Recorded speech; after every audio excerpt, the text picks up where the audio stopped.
ുള്ളവരെ മഹാനപടന്ന് നമസ്കരിക്കാൻ വേണ്ടി ഉളവെടുത്തിട്ട് കൈകെട്ടുകയാണ്. അവിടുന്ന് ഫാത്തിഹ ഓതി അല്ലാഹുവേ സൂറത്തുൽ മുസമ്മിൽ ഓതുകയാ. യാ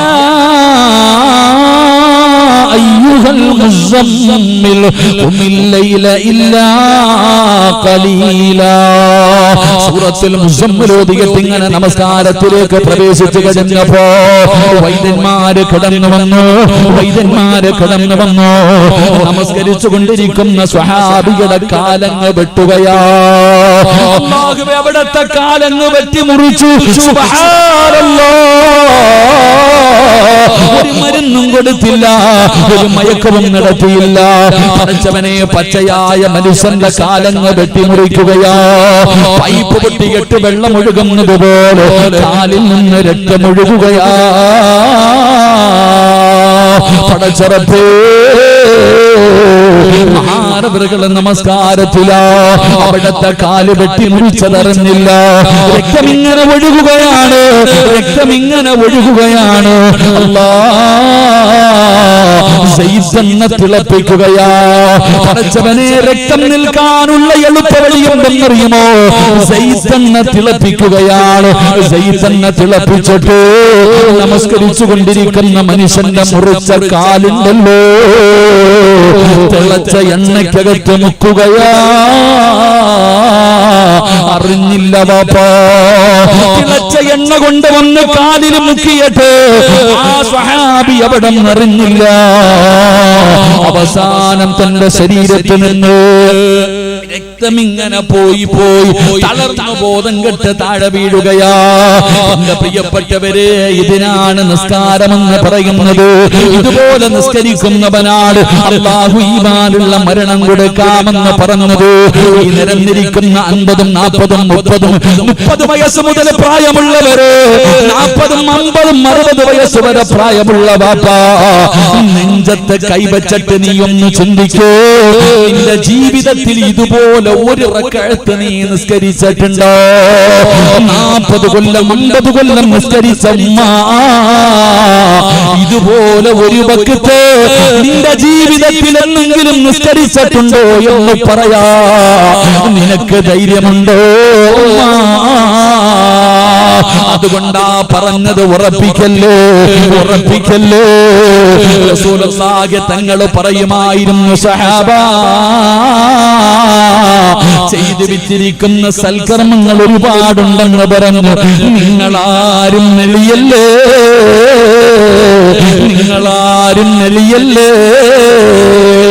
അത് തന്നെയാണ് എനിക്ക് നിങ്ങളോട്, എന്റെ നഫ്സിനോട് പറയാൻ പറ്റുന്നത്. പ്രസംഗിക്കുന്നവനാണെന്ന് പറഞ്ഞിട്ട്, പിരിച്ചു കൊടുക്കുന്നവനാണെന്ന് പറഞ്ഞിട്ട്, നിസ്കരിക്കുന്നവനാണെന്ന് പറഞ്ഞിട്ട്, ആലിമാണെന്ന് പറഞ്ഞിട്ട്, ഖുർആൻ പഠിച്ചവനാണെന്ന് പറഞ്ഞിട്ട്, ഈമാനോടുകൂടിയേ ഞാൻ മരിക്കൂ എന്ന് ഉറപ്പിക്കല്ലേടാ സിറാജ്. അതുകൊണ്ട് എന്റെ പ്രിയപ്പെട്ടവരോട് പറയുകയാ, ഒരു എളുപ്പവഴി പറഞ്ഞു തരാ. പൈസ ചെലവില്ല, കഷ്ടപ്പാടില്ല, പ്രയാസമില്ല, ഉറക്കമൊഴിയണ്ട. എന്റെ പ്രിയപ്പെട്ടവരോട് പറയുകയാ, ഈമാനുള്ള മരണം വേണോ? എല്ലാരും അല്ലാഹുവിനോട് ദുആ ചെയ്യാറുണ്ട്. അല്ലാഹുവേ സ്വർഗ്ഗം തരണേ അല്ലാ, സമ്പത്ത് തരണേ അല്ലാ, ജോലി തരണേ അല്ലാ, വീട് തരണേ അല്ലാ, മക്കളെ തരണേ അല്ലാ, സ്വാലിഹത്തായ ഇണയെ തരണേ അല്ലാ. എല്ലാരും അല്ലാഹുവിനോട് ദുആ ചെയ്യാറുണ്ട്. ചെയ്യണ്ടെന്ന് ഞാൻ പറയുന്നില്ല. എന്തു വേണമെങ്കിലും നിന്റെ റബ്ബിനോട് ചോദിക്കൂ. നിന്റെ റബ്ബാരെന്നറിയോ? എന്ത് ചോദിച്ചാലും തരാൻ കഴിവുള്ളവനാ. അതുകൊണ്ട് സഹോദരാ, എല്ലാം ചോദിച്ചു കഴിയുമ്പോ ഒന്നുകൂടെ ചോദിക്കണേ, അല്ലാഹുവേ ഈമാനുള്ള ഒരു മരണം തരണേ അല്ലാ. എപ്പോ ദുആ ചെയ്താലും അല്ലാഹുവിനോട് പറയണം, ഈമാൻ ഈമാനുള്ള ഒരു മരണം തരണേ അല്ലാഹ്. യാ മുകല്ലിബൽ ഖുലൂബ് സബ്ബിത് ഖുലൂബി അലാ ദീനിക സബ്ബിത് ഖൽബി അലാ ദീനിക. അല്ലാഹുവിനോട് നീ ദുആ ചെയ്യണം. അല്ലാഹുവേ ഹൃദയങ്ങളെ മറിച്ച് കളയുന്ന അല്ലാഹ്, എന്റെ ഈമാൻ, എന്റെ ഹൃദയത്തെ നീ ദീനിൽ ഉറപ്പിച്ചു നിർത്തണേ അല്ലാഹ്. അതുകൊണ്ട് എന്റെ പ്രിയപ്പെട്ടവരോട് പറയുകയാണ്, മരിക്കുന്നതിന് മുമ്പ് ചെയ്യേണ്ട 6 കാര്യങ്ങൾ. ഒന്നാമത്തെ കാര്യം എന്തെന്നറിയുമോ? യാ അയ്യുഹല്ലദീന ആമനു തഖുല്ലാഹ ഹഖ്ക തുഖാതി വലാ തമൂതുന്ന ഇല്ലാ വഅൻതും മുസ്ലിമൂൻ. നീ മുസ്ലിമായിട്ടേ മരിക്കാവൂ, നീ മുസ്ലിമായിട്ടേ മരിക്കാവൂ. അല്ലാഹുവേ അതിനുള്ള ഭാഗ്യം തരണേ അല്ലാഹ്. രണ്ടാമത്തെ കാര്യം എന്തെന്നറിയുമോ? അല്ലാഹുവിന്റെ പ്രവാചകൻ അവിടെന്ന് പറയുകയാ, അല്ലാഹുവിന്റെ റസൂൽ അവിടെന്ന് പറയുകയാ, മരിക്കുന്നതിന് മുമ്പ് ചെയ്യേണ്ട രണ്ടാമത്തെ കാര്യം എന്താ? ജീവിതത്തിൽ പാപം ചെയ്യാത്ത ഒരു മനുഷ്യനുമില്ലല്ലോ. നമ്മളൊക്കെ ഒരുപാട് പാപം ചെയ്തവരാണ്. കണ്ണുകൊണ്ട് കണ്ടത് പാപമാണ്, ചെവി കൊണ്ട് കേട്ടത് പാപമാണ്, നാവ് കൊണ്ട് പറഞ്ഞത് പാപമാണ്, കൈ കൊണ്ട് പിടിച്ചത് പാപമാണ്, കാലുകൊണ്ട് നടന്നത് പാപത്തിലേക്കാണ്, ഹൃദയം കൊണ്ട് ചിന്തിച്ചതുപോലെ പാപമാണ്. ഓരോ ദിവസവും കോടാനി പാപം ചെയ്യുന്നവരാ. അല്ലാഹുവിന്റെ റസൂൽ അവിടെന്ന് പറയുകയാ, മരണം വരുന്നതിന് മുമ്പ്, അസ്റായിലിനെ കാണുന്നതിന് മുമ്പ് തൗബ ചെയ്തിട്ടേ മരിക്കാവൂ എന്ന് ആദരവായ പ്രവാചകൻ നബി മുഹമ്മദ് മുസ്തഫ സല്ലല്ലാഹു അലൈഹി വസല്ലമ തങ്ങൾ പറയുകയാ, തൗബ ചെയ്യണേ. പ്രവാചകൻ അവിടെന്ന് പറയുകയാണ്, അല്ലാഹുവിന്റെ റസൂൽ അവിടെന്ന് പറഞ്ഞു തരികയാ. അല്ലാഹുവിന്റെ റസൂൽ പറയുകയാണ്, അനസ് റളിയല്ലാഹു തആല അൻഹു ഖാല റസൂലുള്ളാഹി സ്വല്ലല്ലാഹു അലൈഹി വസല്ലം കുല്ലു ബനി ആദമ ഖത്താഉൻ വ ഖൈറുൽ ഖത്താഈന അത്തവ്വാബൂൻ. അല്ലാഹുവിന്റെ ഖുർആൻ അവിടെന്ന് പറയുകയാ, എല്ലാവരും പാപം ചെയ്യുന്നവരാ, പാപം ചെയ്യാത്ത ഒരു മനുഷ്യനുമില്ല. ആദമിന്റെ സന്തതികൾ മുഴുവനും തെറ്റ് ചെയ്യുന്നവരാ. അല്ലാഹുവിന്റെ റസൂൽ സല്ലല്ലാഹു അലൈഹി വസല്ലം തങ്ങൾ പറയുന്നു, എല്ലാവരും പാപം ചെയ്യുന്നവരാ, പാപം ചെയ്യാത്ത ഒരു മനുഷ്യനുമില്ല. എല്ലാവരും പാപം ചെയ്യും, എല്ലാവരും പാപം ചെയ്യുന്നവരാ. എന്തെങ്കിലും ഒരു തെറ്റ് ജീവിതത്തിൽ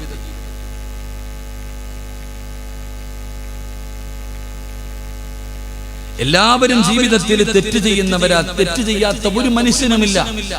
എല്ലാവരും ജീവിതത്തിൽ പാപം ചെയ്യുന്നവരാ. പക്ഷേ പാപം ചെയ്യുന്നവരിൽ ഏറ്റവും നല്ലവൻ തൗബ ചെയ്യുന്നവനാണെന്ന് നബി മുഹമ്മദ് മുസ്തഫ സല്ലല്ലാഹു അലൈഹി വസല്ലമ.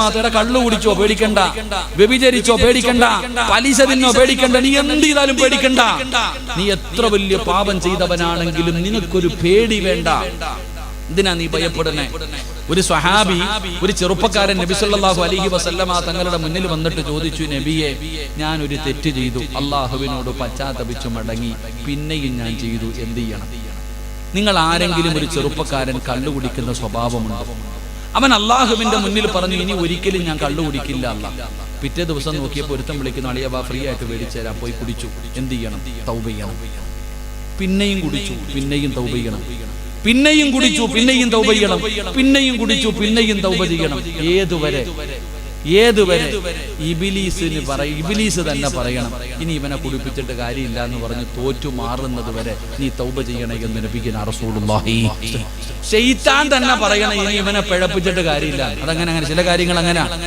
മഹാനായ നബിയുനാ റസൂലുള്ളാഹി സ്വല്ലല്ലാഹു അലൈഹി വസല്ലമ തങ്ങൾ പറയുകയാ, ഒരിക്കൽ പള്ളി കയറി പോകുമ്പോ സുബഹിക്ക് പള്ളി വെച്ച് കാണുന്ന ഒരു രംഗം, സുബഹിക്ക് പള്ളിയിൽ വെച്ച് കാണുന്ന ഒരു രംഗം, ഉറങ്ങിക്കിടക്കുന്ന ഒരു ചെറുപ്പം ഒരു മനുഷ്യന്റെ അടുക്ക പോയിട്ട് ഇബ്ലീസ് പോയിട്ട് പറയുന്നുടാ, മോനെ എഴുന്നേറ്റ് നിസ്കരിക്കടാ. ഉറങ്ങിക്കിടക്കുന്ന ഒരു പള്ളിക്കകത്ത് കിടന്ന് ഉറങ്ങുന്ന ഒരാളെ പോയിട്ട് ഇബ്ലീസ് വിളിച്ചിട്ട് പറയുന്ന, എഴുന്നേറ്റ് തഹജ്ജുദ് നിസ്കരിക്കാൻ. അപ്പൊ നബി സല്ലല്ലാഹു അലൈഹി വസല്ലമ തങ്ങൾക്ക് അത്ഭുതമായി. കാരണം ശൈത്താൻ ഒരാളെ നിസ്കരിക്കാൻ വിടത്തില്ലല്ലോ, നേരെ തിരിച്ചല്ലേ ചെയ്യാ. അപ്പൊ ചോദിച്ചു, എന്തിനാ നീ പോയി വിളിച്ചുകൊണ്ടെത്തിയത്? ആ സമയത്ത് ഇബ്ലീസ് പറയും, ഇന്നലെ ഞാൻ ഇവനെ ഉറക്കി, ഇന്നലെ ഇവനെ ഞാൻ തഹജ്ജുദ് നിസ്കരിക്കാതെ ഉറക്കി. ഇവനാണെങ്കിൽ ഇന്നലെ രാവിലെ മുതൽ വൈകുന്നേരം വരെ അള്ളാഹിനോട് തൗബ ചെയ്യുകയും ഒരുപാട് നിസ്കരിക്കുകയും ഒരുപാട് ഖുർആൻ ഓതുകയും ചെയ്തു. അത് നിസ്കരിക്കാത്ത ഇവനെ ഉറക്കിയത് കൊണ്ടല്ലേ. അപ്പൊ ഏറ്റവും നല്ലത് ഇവൻ നിസ്കരിക്കുവാണെങ്കിൽ അത് മാത്രമല്ലേ ചെയ്യത്തുള്ളൂ. അതുകൊണ്ടാണ് വിളിച്ചു വിട്ടേ. ശൈത്താൻ അങ്ങനെ നമ്മളെ കൊണ്ട് നല്ല കാര്യം ചെയ്യാൻ അവൻ സമ്മതിക്കൂല. അപ്പൊ എന്റെ പ്രിയപ്പെട്ട സഹോദരങ്ങളെ, ഇബ്ലീസ് തന്നെ തോക്കണം. ഇവന്റെ കൂടെ നടന്നിട്ട് കാര്യമില്ല എന്ന് പറഞ്ഞ് തോറ്റു പോകുന്നത് വരെ തൗബ ചെയ്യണം. അള്ളാഹു നമുക്ക് ഈമാൻ നൽകുമാറാകട്ടെ. ഒരു പേടിയും വേണ്ട, ഒരു ഭയവും വേണ്ട. എത്ര വലിയ പാപം ചെയ്താലും അള്ളാഹ് പുറത്തു തരും. അതാ അള്ളാഹ്. കള്ളുകുടിയൻ പുറത്തു കൊടുത്തില്ലേ? എത്രയോ കൊലപാതകൾക്ക് 100 കൊല ചെയ്ത ഒരു ചങ്ങാതി, നിങ്ങൾ ചരിത്രം പഠിച്ചവരല്ലേ, 99 പേരെ കൊന്നപ്പോഴാ ഓന് ബോധം വന്നേ, അള്ളാഹ് ഞാൻ ചെയ്യുന്നത് തെറ്റാണല്ലോ, 99 പേരെ ഞാൻ കൊന്നല്ലോ അള്ളാഹ്. വലിയ വിഷമം തോന്നി. ഇങ്ങനെ നടന്നു പോകുമ്പോ ഒരു ചങ്ങാതി വരുന്നു, ഒരു കാക്ക വരുന്നു. കാക്ക, ഞാൻ 99 പേരെ കൊന്നു, അള്ളാഹ് എനിക്ക് പുറത്തു തരുവോ? പോടാ മാറി, അള്ളാഹ് നിനക്ക് പുറത്തു തരൂല, കൊലപാതകി. നിങ്ങൾ മനസ്സിലാക്കേണ്ട 2 ഉദാഹരണം ഇതിനകത്തുണ്ട്, പഠിച്ചോ.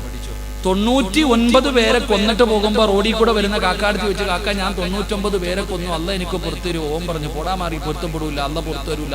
എന്നാ പിന്നെ 100 തികച്ചു, ഓനെ കൂടെ കൊന്നു, 100 ആക്കി. അവനെയും കൂടെ കൊന്നിട്ട് മുന്നോട്ട് നടന്നു പോയപ്പോ ഒരു ഉസ്താദ് വരിക. ഉസ്താദും മനസ്സിലുണ്ട്, മദ്രസയിലും പള്ളിയിലും കോളേജിൽ പോയി കിടന്ന് 10-11 വർഷം കഷ്ടപ്പെട്ട് കിതാബ് പഠിച്ച ഉസ്താദും ബുക്കിൽ നിന്ന് പഠിച്ചവനും തമ്മിലുള്ള വ്യത്യാസം എന്താണെന്ന് മനസ്സിലാക്കിക്കോ.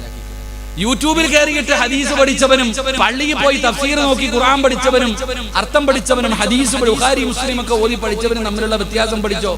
ഇന്നലെ എവിടെന്നെങ്കിലും പോയി കുളിച്ച് ഇത്തിരി താടിയായിട്ട് ചാടിക്കേറി വന്നിട്ട് പറയുന്നവനല്ല. ഈ 100 പേരെ കൊന്നിട്ട് പോകുന്ന മനുഷ്യൻ ഒരു ഉസ്താദിനെ കണ്ടപ്പോ ചോദിച്ചു, ഞാൻ 100 പേരെ കൊന്നു, വരുന്ന വഴി 99 ഒരുത്തനെ പിടിച്ചു, അവനെയും കൊന്നു, 100 തികച്ചിട്ടാ ഞാൻ വരണേ, അള്ളാഹ് എനിക്ക് പുറത്തു തരുവോ? നീ എത്ര എണ്ണത്തിനെ കൊന്നാലും അള്ളാഹ് പുറത്തു തരൂടാ. അതാ ആലിം, അതാ മനസ്സിലാക്കണ്ടേ. അവനോട് പറഞ്ഞു കൊടുത്തു, നിനക്ക് അള്ളാഹ് പുറത്തു തരും, നീ പേടിക്കണ്ട.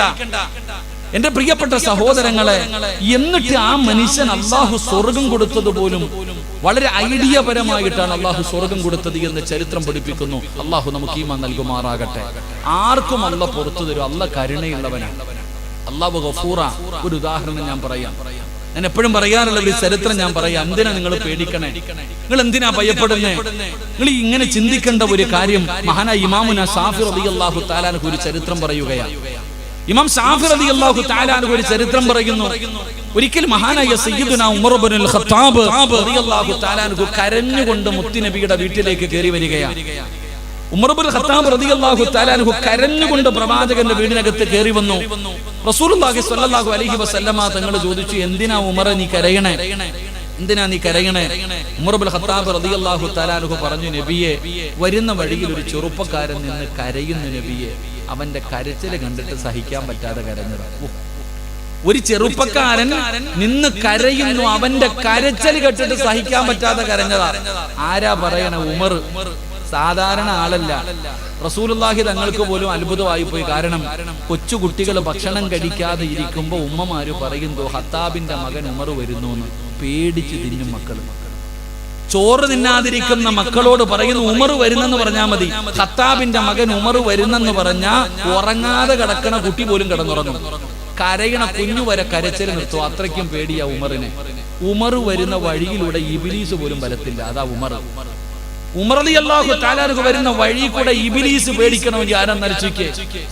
ഈ ഉമർ ഇബ്നുൽ ഖത്താബ് റളിയല്ലാഹു തആല അൻഹു ആണ് പറയുന്നത്, നബിയേ, ഒരു ചെറുപ്പക്കാരൻ കരയുന്നത് കണ്ടിട്ട് കരഞ്ഞതാ. റസൂലുള്ളാഹിക്ക് അവനൊന്ന് കാണാൻ തോന്നി, ഇനി വിളിച്ചിട്ട് വരാൻ പറഞ്ഞു. ആ ചെറുപ്പക്കാരനെ വിളിച്ചുകൊണ്ട് വരാൻ പറഞ്ഞു. അല്ലാഹുവിന്റെ റസൂൽ സല്ലല്ലാഹു അലൈഹി വസല്ലമ തങ്ങൾ ചോദിച്ചു, നീ എന്തിനാ കരയണ? എന്താ സംഭവം? എന്താ? നബിയേ, എന്റെ ജോലി എന്തായിരുന്നെന്നറിയുമോ? എന്റെ നാട്ടിൽ ആരെങ്കിലും മരണപ്പെട്ടാൽ മയ്യത്ത് കുളിപ്പിക്കും, കഫം പൊതിക്കും, എല്ലാത്തിനും ഞാനായിരിക്കും മുന്നിൽ. അവസാനം മയ്യത്ത് കൊണ്ടുപോയി പള്ളിപ്പറമ്പിലെ കബറിൽ ഇറക്കി വെച്ച് മയ്യത്തടക്കിയിട്ട് എല്ലാവരും പോകും, ഞാൻ അവിടെ നിൽക്കും. അവസാനം എല്ലാവരും പോയി കഴിയുമ്പോൾ ആ കബറിന്റെ മുകളിൽ ഒരു അടയാളം വെച്ചിട്ട് ഞാനും പോകും. രാത്രിയായി കഴിഞ്ഞാൽ ഞാൻ എഴുന്നേറ്റ് പോയി ആ കബറു മാന്തി അതിനകത്തിറങ്ങി ആ മനുഷ്യൻ ധരിച്ചിരിക്കുന്ന കഫൻ തുണി ഞാൻ അഴിച്ചെടുക്കും. കള്ളനാണ്. ആ കഫൻ തുണികൾ മുഴുവനും അടിച്ചെടുത്ത് പഴയതുപോലെ മണ്ണിട്ട് മൂടിയിട്ട് ഞാൻ നേരെ പോകും, വീട്ടിൽ കൊണ്ടുപോയി കഴുകി ശുദ്ധമാക്കി കൊണ്ടുപോയി വിറ്റിട്ട് കിട്ടുന്ന പൈസയിലാണ് ഞാൻ ജീവിക്കണേ. എന്റെ നാട്ടിലെ ഖബർസ്ഥാനി കിടക്കണ ഏകദേശമുള്ള ഖബറാളികൾ മുഴുവനും നഗ്നരാ, അവരുടെ കഫൻ തുണി മൂട്ടിച്ച കള്ളനാ ഞാൻ. റസൂലുള്ളാഹി തങ്ങൾ പറഞ്ഞു, അല്ലാഹ് നിനക്ക് പുറത്തു തരും, നീ പൊക്കോ. റസൂലുള്ളാഹി തങ്ങൾ പറഞ്ഞു, അല്ലാഹ് നിനക്ക് പുറത്തു തരും, നീ പൊക്കോ. ഇല്ല നബിയെ, പിന്നെയും കരയാ. ഈ ചെറുപ്പക്കാരൻ പിന്നെയും വല്ലാതെ കിടന്ന് നിലവിളിക്കുകയാണ്. അല്ലാഹുവിന്റെ പ്രവാചകൻ സല്ലല്ലാഹു അലൈഹി വസല്ലമ തങ്ങൾ ചോദിച്ചു, എന്തിനാ നീ കരയുന്നത്? യാ റസൂലല്ലാഹ്, അല്ലാഹുവിന്റെ നബിയേ, എനിക്ക് അല്ലാഹു പുറത്തു തരൂല, എനിക്ക് അല്ലാഹു പുറത്തു തരൂല. കാരണം ലോകത്തിലെ ഏറ്റവും വലിയ പാപി ഞാനാ. എന്നെ പോലെ പാപം ചെയ്ത ഒരു മനുഷ്യനും ഈ ദുനിയാവിലുണ്ടാകില്ല. ഞാൻ അത്രയും വലിയ പാപിയാണ്. അല്ലാഹുവിന്റെ പ്രവാചകന്റെ മുന്നിൽ കിടന്നു അതാ മണ്ണുവാരിയിട്ട് തലയിലിട്ട് കൊണ്ട് നിലവിളിക്കുമ്പോ അല്ലാഹുവിന്റെ റസൂൽ ചോദിച്ചു, നീ ചെയ്ത പാപമെന്താ? യാ റസൂലല്ലാഹ്, എന്റെ നാട്ടിലൊരു പെണ്ണു മരിച്ചു നബിയേ. യുവത്വത്തിന്റെ നടുവിലൂടെ നടന്നു പോകുന്ന ഒരു സുന്ദരിയായ പെണ്ണുണ്ടല്ലോ, അവള് മരണപ്പെടുകയാണ്. അവളുടെ മയ്യത്തതാ കഫൻ പൊതിഞ്ഞ് പള്ളിയിൽ കൊണ്ടുപോയി നിസ്കാരം കഴിഞ്ഞു. പള്ളിപ്പറമ്പിൽ 6 അടി മണ്ണിനകത്ത് കൊണ്ടുപോയി കബറടക്കിയിട്ട് എല്ലാവരും പിരിഞ്ഞു പോയപ്പോ ഞാനും പടയാളം വെച്ച് പിരിഞ്ഞു പോയി. പാതിരാത്രി എല്ലാ ദിവസവും പോകുന്നത് പോലെ കബറിന്റെ ചാരത്ത് നിന്നിട്ട് മണ്ണുകൾ വെട്ടി മാറ്റി പലകയെടുത്ത് മാറ്റി കബറിന്റെ അകത്തിറങ്ങിയിട്ട് ആ പെണ്ണിന്റെ ശരീരത്ത് കിടക്കുന്ന കഫൻ തുണി ഞാൻ അടിച്ചെടുത്തു നബിയേ. ഓരോ കഫൻ തുണികളും അവിടെ അടിച്ചെടുക്കുകയാണ്. എന്നിട്ട് പടച്ചവനെ കബറിന്റെ മുകളിൽ കയറി മണ്ണിട്ട് മൂടിയിട്ടു. അതാ മീസാങ്കല്ലുകളെ നിരത്തി വെച്ചിരിക്കുന്ന മൈലാഞ്ചി ചെടികളുള്ള ആത്മാക്കളുടെ ലോകമായ ഖബർസ്ഥാനിലൂടെ ഞാൻ ഇങ്ങനെ നടന്നു പോകുമ്പോ യാ റസൂലല്ലാഹ്, ഖബറിന്റെ അകത്ത് നൂൽപന്തം പോലുമില്ലാതെ ഒരു തുണ്ട് വസ്ത്രം പോലുമില്ലാതെ നഗ്നയായി കിടക്കുന്ന പെണ്ണിനെ എനിക്ക് ഓർമ്മ വന്നു നബിയേ. എനിക്കവളോട് മോഹം തോന്നി നബിയേ.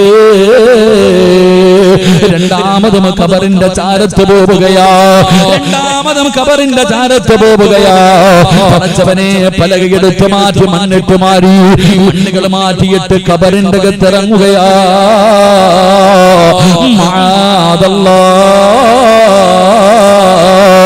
ഖബറിന്റെ അകത്ത് കിടക്കുന്ന നഗ്നയായി കിടക്കുന്ന മയ്യത്തിന് ഞാൻ വ്യഭിചരിച്ചു നബിയേ. ഉമർതങ്ങളെ ബോധം കെട്ട് വീണു, ഉമർതങ്ങളെ പിടന്ന് താഴെ വീണു.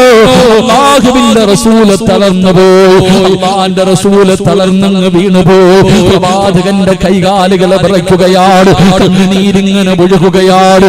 എന്തൊരു പാപമല്ലോ, എന്തൊരു പാപമല്ലോ. മയ്യത്തിനെ ഖബറിന്റെ അകത്തിട്ട് വ്യഭിചരിച്ച ചെറുപ്പക്കാരൻ അല്ലാഹുവിന്റെ റസൂലിനോട് കരഞ്ഞുകൊണ്ട് ചോദിക്കുന്നു, നബിയേ യാ റസൂലല്ലാഹ്,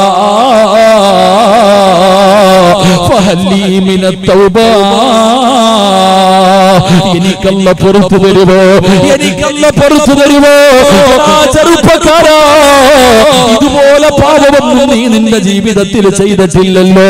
ഇല്ലല്ലോ പെങ്ങള്, ഇതുപോലെ വലിയ പാപമൊന്നും നിന്റെ ജീവിതത്തിൽ ചെയ്തിട്ടില്ലല്ലോ. ആ ചെറുപ്പക്കാരനോട് അല്ലാഹുവിന്റെ റസൂല് പറഞ്ഞതെന്തെന്നറിയോ? ഖുൽയാ ഇബാദിയല്ലദീന അസ്റഫൂ അലാ അൻഫുസിഹിം ലാ തഖ്നതൂ മിർ റഹ്മത്തില്ലാഹ്. പാപം ചെയ്തവരോടല്ല പറയുകയാ, നബിയേ പറഞ്ഞു കൊടുക്ക് നബിയേ, പറഞ്ഞു കൊടുക്ക് നബിയേ. എത്ര വലിയ പാപം ചെയ്തവരാണെങ്കിലും എന്നോട് പറയാ, എന്നോടും നേറ്റു പറയാ, എന്നോടൊന്ന് പശ്ചാത്തപിച്ച് മടങ്ങാറ് എന്നോട് പറയാ പറ നബിയേ, ഞാൻ ഗഫൂറാണ് നബിയേ, ഞാൻ റഹീമാണ് നബിയേ. എത്ര വലിയ പാപം ചെയ്താലും പടച്ച റബ്ബ് പുറത്തു തരാൻ കഴിവുള്ളവരാ. അതുകൊണ്ട് പെങ്ങളെ അല്ലാഹുവോട് പറയടേ, അല്ലാഹുവോട് പറയടേ, മരിക്കുന്നതിന് മുമ്പ് തൗബ ചെയ്തിട്ടേ മരിക്കാവൂ എന്ന് ആദരവായ പ്രവാചകൻ നബി മുഹമ്മദ് മുസ്തഫ സല്ലല്ലാഹു അലൈഹി വസല്ലമ തങ്ങൾ പറയുകയാ, മരിക്കുന്നതിന് മുമ്പ് തൗബ ചെയ്യണം. ഏതുവരെ സമയമുണ്ടെന്നറിയോ? ഏതുവരെ സമയമുണ്ടെന്നറിയുമോ? ഇബ്നു ഉമർ റളിയല്ലാഹു തആല അൻഹു നബി സല്ലല്ലാഹു അലൈഹി വസല്ലമ ഖാല ഇന്നല്ലാഹ യഖ്ബലു തൗബത്തൽ അബ്ദി മാ ലം യുഗർഗിറു. ഈ തൊണ്ടക്കുടിയിലേക്ക് റൂഹ് എത്തുന്ന സമയം വരെ, ഈ തൊണ്ടക്കുടിയിലേക്ക് റൂഹ് എത്തുന്ന സമയം വരെ നിനക്ക് തൗബ ചെയ്യാ സമയമുണ്ടെന്ന് നബി മുഹമ്മദ് മുസ്തഫ സല്ലല്ലാഹു അലൈഹി വസല്ലമ തങ്ങൾ പറയുമ്പോ, നാളെ തൗബ ചെയ്യാ, നാളെ നന്നാകാ, നാളെ നന്നാകാ എന്ന് പറഞ്ഞുകൊണ്ട് പിന്നേക്ക് മാറ്റിവെക്കുന്ന വാപ്പാ, മരണം എപ്പോഴാ വരുന്നതെന്ന് നിനക്കറിയില്ലല്ലോ. സമയം കിട്ടണമെന്നില്ലല്ലോ, തൗബ ചെയ്യാ സമയം കിട്ടണമെന്നില്ലല്ലോ. അല്ലാഹുവിന്റെ റസൂൽ അവിടെന്ന് പറഞ്ഞല്ലോ, ഉറങ്ങുന്നതിന് മുമ്പ് 6 കാര്യങ്ങൾ ചെയ്തിട്ടേ ഉറങ്ങാവൂ. ഉറങ്ങുന്നതിന് മുമ്പ് 6 കാര്യങ്ങൾ എഴുതി വെക്കണം, 6 കാര്യങ്ങൾ ചെയ്യണം. ഇത് ചെയ്യാതെ ഉറങ്ങല്ലേ. അതിലെ ഒരു കാര്യം എന്തെന്നറിയോ? തൗബ ചെയ്യാതെ ഉറങ്ങല്ലേ, തൗബ ചെയ്യാതെ ഉറങ്ങരുത്. കാരണം എപ്പോഴെവിടെ വെച്ചാണ് മരണം വരുന്നതെന്നറിയില്ല. മരണം പ്രവചിക്കാൻ ഇന്ന സമയത്താണ് ഞാൻ മരിക്കുന്നതെന്ന് പറയാ ഒരാൾക്കും കഴിയില്ലല്ലോ. അടയാളം പറയാനല്ലേ കഴിയൂ. മഹാനായ അല്ലാഹുവിന്റെ പരിശുദ്ധമായ ഖുർആൻ സൂറത്തുൽ ലുഖ്മാനുണ്ടല്ലോ, ആ സൂറത്തുൽ ലുഖ്മാനിന്റെ അവസാനത്തെ ആയത്തെടുത്ത് നോക്കൂ. അല്ലാഹു പറയുകയാ, 5 രഹസ്യങ്ങളുണ്ട്, 5 കാര്യങ്ങളുണ്ട്. അത് അല്ലാഹുവിന് മാത്രമേ അറിയൂ, അത് അല്ലാഹുവിന് മാത്രമേ അറിയൂ. ഈ പ്രപഞ്ചത്തിൽ ഒരു മഖ്ലൂക്കിനും അത് അറിയില്ലെന്ന് അല്ലാഹുവിന്റെ വിശുദ്ധ ഖുർആൻ, അല്ലാഹുവിന്റെ പരിശുദ്ധമായ ഖുർആൻ പറയുകയാ സൂറത്തുൽ ലുഖ്മാൻ, 5 കാര്യങ്ങൾ അല്ലാഹുവല്ലാതെ വേറെ ആർക്കും അറിയില്ല ഈ ലോകത്ത്. ഒരു നബിക്കും അറിയില്ല, ഒരാൾക്കും അറിയില്ല ഈ 5 കാര്യം. 1, ഇന്നല്ലാഹ ഇൻദഹു ഇൽമുസ്സാഅ വയുനസ്സിലുൽ ഗൈസ വയഅലമു മാ ഫിൽ അർഹാം വമാ തദ്രി നഫ്സുൻ മാദാ തക്സിബു ഗദാ വമാ തദ്രി നഫ്സുൻ ബിഅയ്യി അർളിൻ തമൂത്ത്. ഖുർആൻ ഞാൻ പറഞ്ഞതല്ല, അല്ലാഹു പറഞ്ഞതാണ്. അല്ലാഹു പറയുന്നു, ഇന്നല്ലാഹ ഇൻദഹു ഇൽമുസ്സാഅ, ലോകം എപ്പോഴാണ് അവസാനിക്കുന്നത് ആർക്കാ പറയാൻ പറ്റുക? നമുക്കറിയാം, ഹദീസുകൾ എടുത്തു നോക്ക്, വെള്ളിയാഴ്ച ദിവസമാണ് ലോകം അവസാനിക്കുന്നത്. അടയാളം പറയാനേ പറ്റൂ, വെള്ളിയാഴ്ചയാണെന്നേ പറയാൻ പറ്റൂ. ഏതു വർഷം, ഏതു മാസം, എത്രാമത്തെ വെള്ളിയാഴ്ച, അത് അല്ലാഹുവിന് മാത്രമേ അറിയത്തുള്ളൂ. അല്ലാഹു ഈമാൻ നൽകുമാറാകട്ടെ. 2, വയുനസ്സിലുൽ ഗൈസ, എപ്പോഴാ മഴ പെയ്യുക, മഴ എപ്പോഴാ പെയ്യ, അത് അല്ലാഹുക്കേ അറിയൂ. പന്തലിട്ടിട്ട് വെറുതെ ഇരിക്കാം, അല്ലാഹു ഈമാൻ തരുമാറാകട്ടെ. മഴ എപ്പോഴാ പെയ്യ, അത് അല്ലാഹുക്കേ അറിയത്തുള്ളൂ.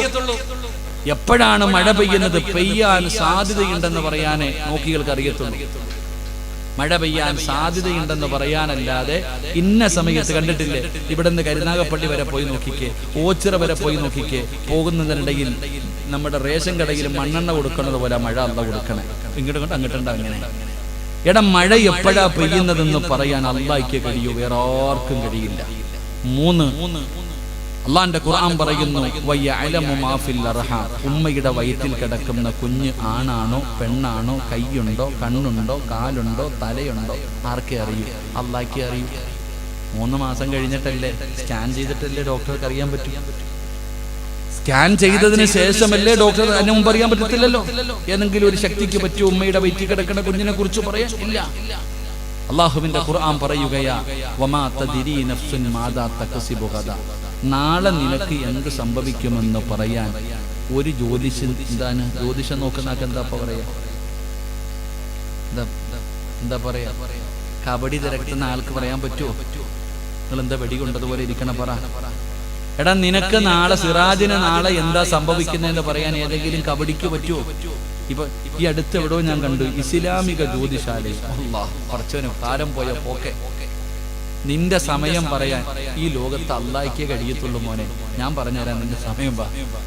എടാ ഈ സമയം നോക്കിയുള്ള കാര്യങ്ങൾ മുസ്ലിമീങ്ങൾ ഇങ്ങനെ കേറി ഇറങ്ങി നടക്കാൻ. പടച്ചവനെ കൂടോത്ര ഉണ്ട്, മുട്ട കുഴിച്ചിട്ടു, തകിട് കുഴിച്ചിട്ടു, നിന്റെ തലയ്ക്കകത്ത് അത് കുഴിച്ചിട്ടു, ഇതും പറഞ്ഞുകൊണ്ട് നടക്കാം.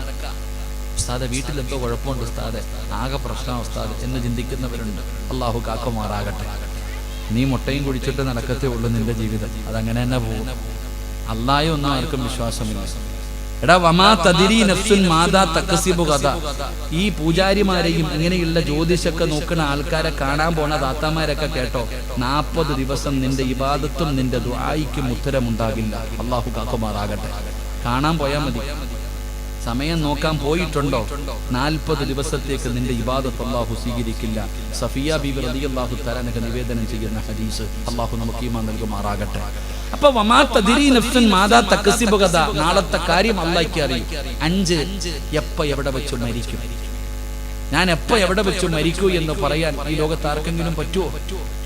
എന്നാൽ അല്ലാഹു ആദരിച്ചവർ, അല്ലാഹു ബഹുമാനിച്ചവർ, അല്ലാഹു ഇഷ്ടപ്പെട്ടവർക്ക് അടയാളങ്ങളുണ്ട്. അള്ളാഹു ഇഷ്ടപ്പെട്ടവർക്ക് അടയാളമുണ്ട്. മഹാനായ ശൈഖുന അത്തിപ്പറ്റ ഉസ്താദ് വളാഞ്ചേരിയിലൊക്കെ പോയിട്ടുള്ളവർക്കറിയാം. വലിയൊരു മഹാനായിരുന്നു, വലിയായിരുന്നു. മരിക്കുന്നതിന്റെ അന്ന് രാവിലെ തനിക്ക് കൊടുക്കാനുള്ള അവസാനത്തെ കോളേജിന്റെ കടവും സർവ്വതും എഴുതി വെച്ചിട്ടാ പോയ. അങ്ങനെയുണ്ട് ചില ആൾക്കാർ. മഹാനായ എന്റെ പ്രിയപ്പെട്ടവരെ, മഹാനായ പാറന്നൂർ ഉസ്താദ് എന്ന് പറയും, വയനാട് പോകുന്നവർക്കറിയാം. കൊടുവള്ളിയിൽ പാറന്നൂർ സമസ്തയുടെ മുൻ ട്രഷററായിരുന്നു. ഞാൻ അദ്ദേഹത്തിന്റെ മകൻ, ഇന്ന് CM മക്കാമിൽ അദ്ദേഹത്തിന്റെ മകനാണ് അവിടുത്തെ ഖതീബ്. അദ്ദേഹത്തിന്റെ സ്മരണിക വായിച്ചു നോക്കുമ്പോ അറിയാം. ഇവിടെ നിന്ന് പറയാ, ഒരു ദിവസം വീടിന്റെ പരിസരമൊക്കെ വൃത്തിയാക്കുന്നു. ഇപ്പൊ ചോദിച്ചു, എന്താപ്പാ മക്കൾ ചോദിച്ചു, എന്തേ വാപ്പ കല്യാണം വല്ലതും ഉണ്ടോ, വീടൊക്കെ വൃത്തിയാക്കുന്നു? ചുമ്മാതി ചോദിച്ചു. നാളെ മനസ്സിലാകും. ഇപ്പൊ എന്തിനാ നമ്മളിപ്പോ സമസ്തയിലേക്ക് പോകണത്? എങ്ങോട്ട് പോട്ടെ. എന്റെ വൈഫിന്റെ പിതാവ്, അള്ളാഹു അദ്ദേഹത്തിന്റെ ഖബറിടം വിശാലമാക്കി കൊടുക്കുമാറാകട്ടെ. എന്റെ സ്വന്തം വൈഫ് ഉസ്താദ് ഒരു പാവപ്പെട്ട മനുഷ്യനാണ്. അദ്ദേഹം ഒരു 3 ദിവസം മുമ്പാണെന്ന് തോന്നുന്നു, ഞങ്ങളിങ്ങനെ വീട്ടില് ബ്രോസർ വലിയ ഇഷ്ടമാണ്. ഇപ്പം 2 കിഡ്നിയും പോയ ആളാ. ഇവിടുന്ന് ജമാഅത്തിന്റെ മുൻ പ്രസിഡന്റാണ് പറഞ്ഞു, ആരോ ഒരു സഹോദരൻ കിഡ്നി സംബന്ധമായ രോഗത്തിൽ വളരെ പ്രയാസത്തിൽ. അള്ളാഹു ശുഭ കൊടുക്കുമാറാകട്ടെ, ആഫിയത്തും ദീർഘായുസ്സും കൊടുക്കുമാറാകട്ടെ. അപ്പൊ ഇദ്ദേഹം ഇങ്ങനെ ഭക്ഷണം ബ്രോസ്റ്റർ വേണം. അപ്പൊ പറഞ്ഞു, വയ്യ എനിക്ക് സുഖമില്ല. ഞാൻ പറഞ്ഞു, ധൈര്യമായിട്ട് തിന്നു വാപ്പ. അങ്ങനെ സംസാരിക്കുമ്പോൾ എന്നോട് പറഞ്ഞു, മരണത്തിന്റെ അടയാളങ്ങളൊക്കെ വന്നു തുടങ്ങി. ഇതുണ്ടോ, എല്ല് തൊലിയിൽ നിന്ന് വിട്ടുകഴിഞ്ഞ്. ഞാൻ പറഞ്ഞു, നിങ്ങൾ ഇപ്പോഴൊന്നും മരിക്കത്തൊന്നുമില്ല. അപ്പൊ അദ്ദേഹം എൻ്റെ അടുത്ത് പറഞ്ഞ ചില വാക്കുകൾ, എന്റെ വാപ്പ കുത്തി നടക്കുന്ന ഒരു കമ്പ ഉപ്പായും കുത്തി നടന്നിരുന്നു. ഇത് 3-4 ദിവസം കഴിയുമ്പോൾ നീ എടുത്തോളാൻ പറഞ്ഞു. എന്റെ മോളെ നല്ലതുപോലെ നോക്കിക്കൊള്ളണം. എന്നിട്ട് പറഞ്ഞു, അദ്ദേഹം പറഞ്ഞു, ഞാൻ മരിച്ചാൽ അടുത്ത വക്കത്തിന് മുമ്പ് നീ ഉണ്ടെങ്കിൽ കബറടക്കിയേക്കണം. ഇപ്പോഴും പറയുമായിരുന്നു, കടുവാപ്പള്ളിക്ക് പോയിട്ട് കഫൻ തുണി വാങ്ങണം. കാരണം വീടിനവിടെയുള്ള കടകളിലുള്ള കഫൻ തുണിക്ക് നീളം കുറവാണ്. അദ്ദേഹം മരിക്കുന്നതിൻ്റെ അന്ന് രാവിലെ ബൈക്ക് എടുത്തിട്ട് എല്ലാ മക്കളുടെ വീട്ടിലും മോന്റെ കൂടെ വന്ന് കയറി ഇറങ്ങിപ്പോയി. പതിവില്ലാതെ ഉമ്മാനെ വിളിച്ചിട്ട് പറഞ്ഞു, ബാങ്കിൽ പോയി പൈസ എടുത്തിട്ട് വരാം, ലോക്ക്ഡൌണിന്റെ സമയമാണ്. ഇപ്പൊ ചോദിച്ചു, എന്തിനാ? നീ പോയി എടുത്തിട്ട് വാ. നിർബന്ധിച്ചു പറഞ്ഞു വിട്ടു. സത്യം പറഞ്ഞ അന്ന് വഴക്ക. നിർബന്ധിച്ചു പറഞ്ഞു വിട്ടു, പോയി പഠിച്ചിട്ട് വരാൻ. എത്ര രൂപ വേണം? പോയി 10,000 രൂപ. അപ്പൊ ഉമ്മ ചോദിച്ചു, എന്തിനാ 10,000 എന്തിനാ? പോയി എടുത്തിട്ട് വാ. അന്ന് ബാങ്കിൽ പോയി 10,000 രൂപ എടുത്തിട്ട് വന്നു. എന്റെ പ്രിയപ്പെട്ടവരെ, മനസ്സിലാക്കേണ്ടത്, അദ്ദേഹം എല്ലാം മുൻകൂട്ടി മനസ്സിലാക്കിയതാണ്. അന്ന് 10,000 രൂപ എന്തിനാ എടുപ്പിച്ചെന്ന് എന്റെ പ്രിയപ്പെട്ട സഹോദരങ്ങളായി, അദ്ദേഹത്തിന്റെ മയ്യത്തുമായി മരണവുമായി ബന്ധപ്പെട്ട കാര്യങ്ങളൊക്കെ ചെലവഴിക്കാനായിരുന്നു. ഉച്ചയ്ക്ക് ഭക്ഷണം കഴിച്ചു. പതിവില്ലാതെ ഭക്ഷണം കഴിക്കുമ്പോൾ ഭാര്യയോട് പറഞ്ഞു, നീ എൻ്റെ കൂടെ ഇരിക്കാൻ. ഒരുമിച്ചിരുന്ന് ഭക്ഷണം കഴിച്ചു.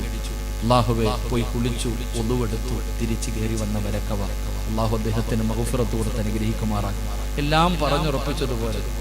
സത്യം പറഞ്ഞാൽ, ഞാൻ പത്തനാപുരത്ത് വൈഫുമായിട്ട് വണ്ടിയിൽ പോകുമ്പോൾ പെട്ടെന്ന് എന്തോ മനസ്സിൽ തോന്നി. ഞാൻ പെട്ടെന്ന് ഫോൺ എടുത്ത് വീട്ടിലേക്ക് വിളിച്ചു. ചുമ്മാ പറഞ്ഞു, മോനെ വാപ്പായ്ക്ക് വയ്യ, പെട്ടെന്ന് വരാൻ. ളുഹറിന് അസറിന്റെ തൊട്ടു മുമ്പ് മരിച്ചു. മഗ്രിബിന് ബാങ്ക് വിളിച്ചപ്പോൾ ഞാൻ മയ്യത്തെടുത്തു. കാരണം ആ പറഞ്ഞ വാക്ക് അദ്ദേഹം പറഞ്ഞിരുന്നു, അടുത്ത വക്കത്തിന് മുമ്പ്. ഞാൻ പറഞ്ഞു വന്നത്, അള്ളാഹു ഇഷ്ടപ്പെട്ട ചില വ്യക്തികൾക്ക് അവരുടെ മരണം അടുക്കുമ്പോൾ അറിയാം. സമയം അറിയില്ലെങ്കിലും അടയാളങ്ങൾ അറിയാം. അള്ളാഹു നമുക്ക് ഈമാൻ നൽകുമാറാകട്ടെ. അല്ലാഹു മഗ്ഫിറത്തും റഹ്മത്തും കൊടുക്കുമാറാകട്ടെ. നിങ്ങളുടെ മരണം അറിയണമെങ്കിലും നിങ്ങളുടെ പലരുടെയും മുഖത്ത് നോക്കുമ്പോൾ നമ്മുടെയും മരണം അടുത്തു. അല്ലാഹു നല്ല മരണം തരുമാറാകട്ടെ. അല്ലാഹു നല്ല മരണം തരുമാറാകട്ടെ. മരണത്തിന് അടയാളമുണ്ട്, ഇല്ല എന്നാരും പറയരുത്. മരണത്തിന് അടയാളമുണ്ട്. 3 അടയാളങ്ങളാണ് മുഫസ്സിരീങ്ങൾ പറയുന്നത്, പണ്ഡിതന്മാർ പഠിപ്പിക്കുന്നത്. അല്ലാഹു നമുക്ക് ഈമാൻ നൽകുമാറാകട്ടെ. എത്ര അടയാളം? ഒന്നാമത്തെ അടയാളം എന്താ? സിയാദക്കായ്ക്ക് സമയമായിട്ടുണ്ട്. നിങ്ങൾ ബിരിയാണി കടയില്ലേ? നിങ്ങൾക്ക് സമയമായിട്ടുണ്ട്. പള്ളിയിലെ ഹത്തീബിന് സമയമായിട്ടുണ്ട്. എല്ലാവർക്കും ആയിട്ടുണ്ട്. അല്ലാഹു നല്ല മരണം തരുമാറാകട്ടെ. നിങ്ങൾ ചിരിക്കയില്ലേ? നിങ്ങൾ ചിരിക്ക. നീ നാളെ പോയിട്ട് കുഴി വെട്ടിയിട്ടോ, നിനക്കും പോകാൻ സമയമായിട്ടുണ്ട്. മരണം അടുത്തു എന്നതിന്റെ ഒന്നാമത്തെ അടയാളം എന്തെന്നറിയൂ? ബയാദു ശൈരിക ബഅദ സവാദി. തലയിലും താടിയിലെയും മുടിയിലെ ഏതെങ്കിലും ഒരെണ്ണം നരച്ചിട്ടുണ്ടെങ്കിൽ, തലമുടിയും താടിയൊക്കെ നോക്കണം, മുടി നോക്കണം. ഈ കറുത്ത രോമങ്ങൾക്കിടയിൽ എവിടെയെങ്കിലും ഒരു വെള്ള കാണുന്നുണ്ടെങ്കിൽ നീ വാങ്ങിച്ചോ കഫൻ തുണി. പറ്റുമെങ്കിൽ നീ തന്നെ പോയി കുഴിച്ചോ, പള്ളിയിൽ ഒരു കുഴി നിന്നെ കുഴിച്ചിടാനുള്ളത്. അല്ലാഹു നല്ല മരണം തരുമാറാകട്ടെ. എത്ര മുടി നരയ്ക്കണം? ഒരെണ്ണം. നീ തെരഞ്ഞു നോക്കണം കറുത്തത് എവിടെങ്കിലും ഉണ്ടോ. കാരണം സർവ്വതും നരച്ചു.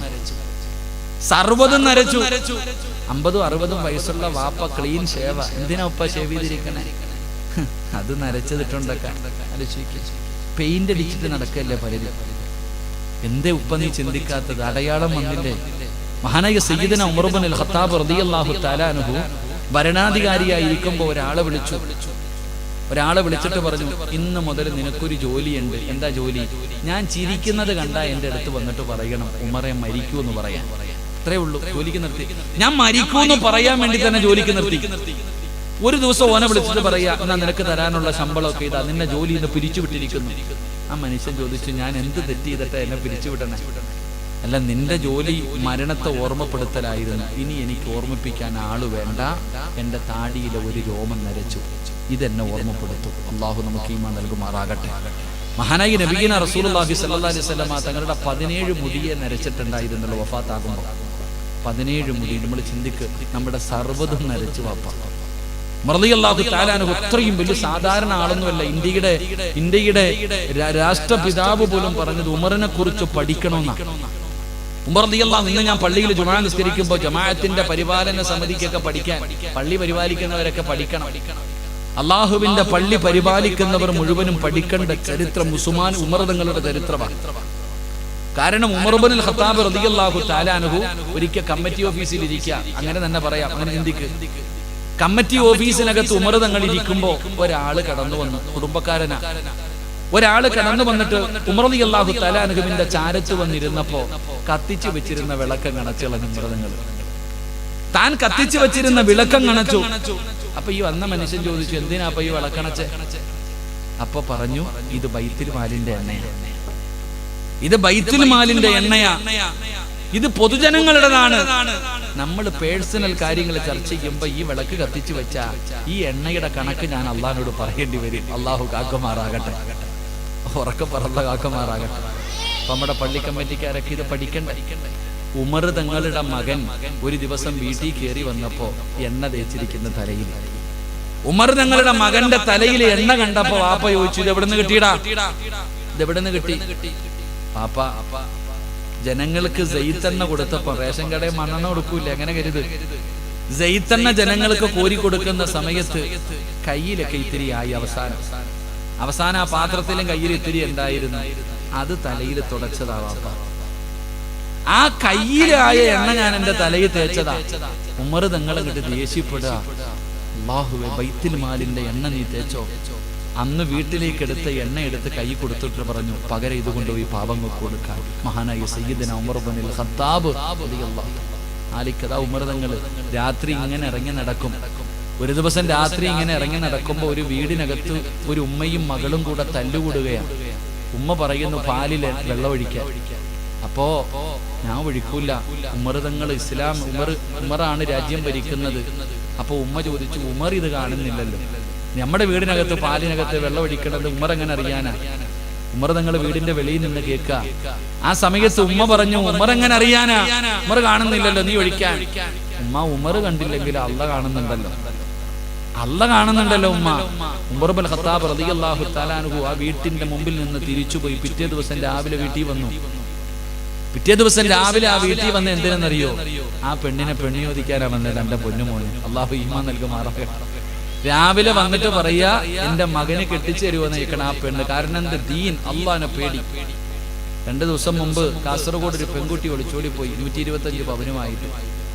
കല്യാണം കഴിഞ്ഞ് 10 ദിവസം കഴിഞ്ഞപ്പോ, കല്യാണം കഴിഞ്ഞ് 10 ദിവസം കഴിഞ്ഞപ്പോ ഒരു പെണ്ണ് ഒളിച്ചോടി പോയി. ഒക്കെ പോണെങ്കിൽ നേരത്തെ പോരായിരുന്നു. കല്യാണത്തിന് മുമ്പ് പോയാൽ 125 പവൻ കിട്ടില്ലല്ലോ. അള്ളാഹു ഈമാൻ നൽകുമാറാകട്ടെ. വളരെ ഐഡിയപരമായിട്ടാണ് ചിന്തിക്കുന്നത്. ഞാൻ പറഞ്ഞു വന്നത്, സഹോദരങ്ങളെ, ജീവിതത്തിൽ നമ്മൾ എത്ര വലിയ പാപം ചെയ്താലും അള്ള കരുണയുള്ളവനാ. പറഞ്ഞാൽ മതി, പുറത്തുതരും. അള്ളാഹു പുറത്തുതരുമാറാകട്ടെ. പക്ഷെ എങ്ങനെ പറയണം, എങ്ങനാ തൗബ ചെയ്യേണ്ടത്? നമ്മളൊക്കെ ചെയ്യാറുണ്ട്, അള്ളാഹ് പുറത്ത്, അള്ളാഹ് പുറത്ത്, അള്ളാഹ് പുറത്ത്, അള്ളാഹ് പുറത്ത്, അള്ള ഇതന്നെ നമ്മൾ പറയുന്നുണ്ട്. സത്യത്തിൽ എങ്ങനെയാണ് തൗബ ചെയ്യേണ്ടത്? അതിന് നിലവിളിക്കൊന്നും വേണ്ട. ഒരു ചങ്ങാതി നബി സല്ലല്ലാഹു അലൈഹി വസല്ലം തങ്ങൾ നോക്കുമ്പോ ഒരു ഒരാൾ ഇങ്ങനെ ഇരുന്നിട്ട്, അല്ലാ എന്റെ പാപം വിളിച്ചു കൂവല, പടച്ചോനെ 4 പേര് കേൾക്കണ്ടേ, വിളിച്ചു കൂവ. ഒരു സഹാബി എടുത്ത് പറഞ്ഞു, ആ ചങ്ങാതി എടുത്ത് പോയിട്ട് പറയാൻ, അവൻ വിളിക്കണ അള്ളാഹിക്ക് ചെവി കേൾക്കുമെന്ന് പോയി പറയാൻ. അള്ളാഹു ഈമാൻ നൽകുമാറാകട്ടെ. നിലവിളിയിലൊന്നും കാര്യമില്ല സഹോദര. നിലവിളിയോ അല്ലെങ്കിൽ നീട്ടിക്കൊണ്ടു പോകലോ അല്ല, പറയുന്നത് ഒരു വാക്കാണെങ്കിലും ഇഖ്ലാസോടെ. സുബ്ഹാനല്ലാഹ്, 11 മണി കഴിഞ്ഞു റബ്ബേ. അള്ളാഹു പുറത്തിരുമാറാകട്ടെ. എത്ര മണിയായി? നിങ്ങൾ എന്താ മിണ്ടാഞ്ഞ്? 11 മണിയായിട്ട് നിങ്ങൾ ആരും മിണ്ടിയില്ലല്ലോ. പടച്ചവനെ, അള്ളാഹു നമുക്ക് പുറത്തിരുമാറാകട്ടെ. ആദം നബി അള്ളാഹു സ്വർഗത്തിൽ നിന്ന് പുറത്താക്കിയത് നിസ്കരിക്കാത്തതിന്റെ പേരിലല്ല, പറഞ്ഞ വാക്ക് പാലിക്കാത്തതിന്റെ പേരില. ഞാൻ 11 മണിക്ക് നിർത്താന്ന് പറഞ്ഞതാ. എനിക്ക് തല്ലുകൊല്ലാൻ വയ്യ അള്ളാഹ് അടുത്തുനിന്ന്. അള്ളാഹു പുറത്തിരുമാറാകട്ടെ. പറയണോ നിർത്തണോ? ഇത് പറഞ്ഞ് ഈ ഒരെണ്ണം പറഞ്ഞങ്ങ് നിർത്താം. ഒരു 15 മിനിറ്റ് ഇരിക്കുമോ? കൈപൊക്കി പടച്ചവൻ. ഇവിടെ പിരിവുണ്ടോ പ്രസിഡന്റ്? പിരിവുണ്ടോ? പിരിവുണ്ടോ?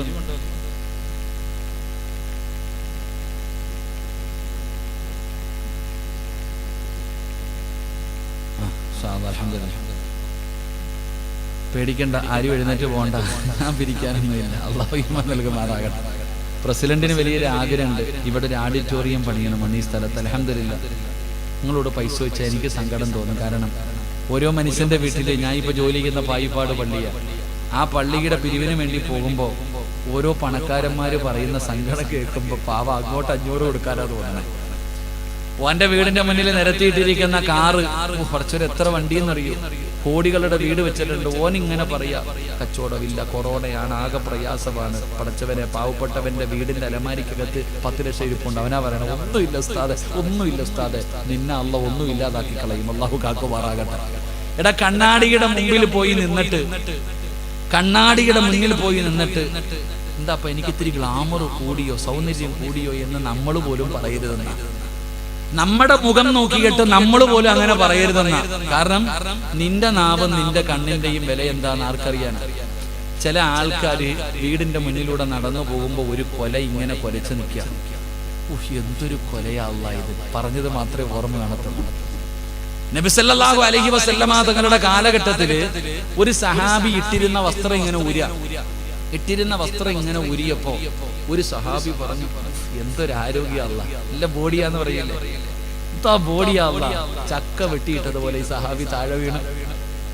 ഇങ്ങനെന്ന് പറഞ്ഞതേ ഉള്ളൂ, അപ്പൊ തന്നെ താഴെ വീണു. അവസാനം പൊക്കിയെടുത്ത് നബി സല്ലല്ലാഹു അലൈഹി വസല്ലമ തങ്ങളുടെ മുന്നിൽ കൊണ്ടുപോയി പ്രവാചകൻ ഒതുവെടുത്ത വെള്ളം അങ്ങോട്ട് കുടഞ്ഞപ്പോ ഈ ചങ്ങാതിക്ക് ബോധം വന്നു. അപ്പോഴാ പറഞ്ഞേ, അൽ ഐനു ഹഖുൻ, കണ്ണീർ സത്യമാണെന്ന് നബി മുഹമ്മദ് മുസ്തഫ. ചില ആൾക്കാർ ഒരു വാക്ക് പറഞ്ഞാൽ മതി, പടച്ചവനെ, വല്ലാത്ത അനുഭവമാണ് എനിക്കറിയുന്നത്. ഞാനിങ്ങനെ വണ്ടി ഓടിക്കുമ്പോ, ഞാൻ വേറൊരാളുടെ വണ്ടി ഇങ്ങനെ ഓടിച്ചു പോകുമ്പോ എന്റെ വണ്ടിക്കകത്ത് ഇരുന്നുകൊണ്ട് ഒരു ചെറുപ്പക്കാരൻ പറഞ്ഞു, ഈ ഉസ്താദ് ഏത് വണ്ടി എടുത്താലും ആരെങ്കിലും കൊണ്ടിരിക്കുമെന്ന്. ഞാനിങ്ങനെ വരുമ്പോ, എന്റെ ജീവിതത്തില് വണ്ടി ഓടിച്ച് വരുമ്പോ, കാരണം അന്ന് എവിടെയോ അത്യാവശ്യമായിട്ട് എത്തണം. അപ്പൊ അങ്ങ് കാസർഗോഡ് നിന്ന് വരും. അപ്പോ ഒരു സഹോദരൻ പറഞ്ഞു, ഈ ഉസ്താദ് എന്ന് വണ്ടി എടുത്താൽ ആ വേറൊരു ഉസ്താദിന്റെ വണ്ടിയെ ഓടിക്കണം. ആ ഉസ്താദിന്റെ വണ്ടി ആദ്യം എടുത്തോണ്ട് പോകുമ്പോ ആരെങ്കിലും കൊണ്ടിടിക്കും. അതുകൊണ്ടൊന്ന് പതുക്കെ പോണ ഉസ്താദ്, സൂക്ഷിക്കണേ. ഒരു 2 മിനിറ്റ് കഴിഞ്ഞ് ഒരു വളവ് തിരിഞ്ഞത് മാത്രമേ എനിക്ക് ഓർമ്മയുള്ളൂ.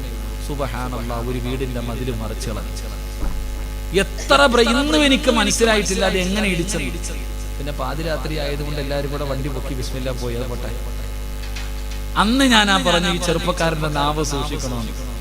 അവനൊരു പുതിയ കട തുടങ്ങിയിട്ട് കടയ്ക്കകത്ത് ഗ്ലാസ് വെച്ചുകൊണ്ടിരിക്കുക.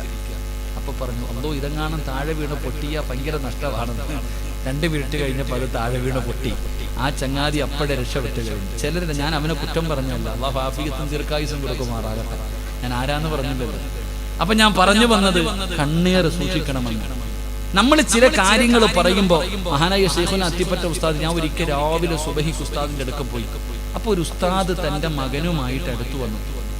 സുബഹി നിസ്കാരം കഴിഞ്ഞപ്പോ പറഞ്ഞു, ഉസ്താദെ ഭയങ്കര കുരുത്തക്കേടാ ഉസ്താദെ, ദുആ ചെയ്യ്. പാപ്പയാ പറയണേ, ഉസ്താദ് ഇവന് ഭയങ്കര കുരുത്തക്കേടാണ്, ഒന്ന് ദുആ ചെയ്യ് ഉസ്താദെ. മഹാനായ അത്തിപ്പറ്റ ഉസ്താദ് പറഞ്ഞു, നിങ്ങളുടെ നാവ് കൊണ്ട് അങ്ങനെ പറയരുത്. വാപ്പ തന്റെ നാവ് കൊണ്ട് ഇവൻ കുരുത്തം കെട്ടവനായി, ഇവൻ പറഞ്ഞാൽ അനുസരിക്കാത്തവനായി എന്ന് നിങ്ങൾ പറയരുത്. നിങ്ങൾ അങ്ങനെ പറയുമ്പോ അള്ളാന്റെ മലക്ക് ആമീൻ പറഞ്ഞ അവൻ അങ്ങനെ ആയിപ്പോവും. അള്ളാഹു കാക്കുമാറാകട്ടെ. നമ്മൾ പറയണത്, നമ്മൾ മോനെ വിളിക്കണേ എടാ ശൈത്താനേന്നാ, നമ്മളെ ശൈത്താനേന്ന് വിളിക്കണേ. നിങ്ങൾ ചിന്തിക്ക് സഹോദര, ഞാൻ പറഞ്ഞത് കയ്യിൽ വെച്ചിട്ട് ഇല്ല ഇല്ല ഇല്ല എന്ന് പറയുമ്പോ ആ മലക്കെങ്ങാണ് ആമീൻ പറഞ്ഞാൽ ഇല്ലാതായി പോകും. അള്ളാഹു കാത്തിരക്ഷിക്കുമാറാകട്ടെ.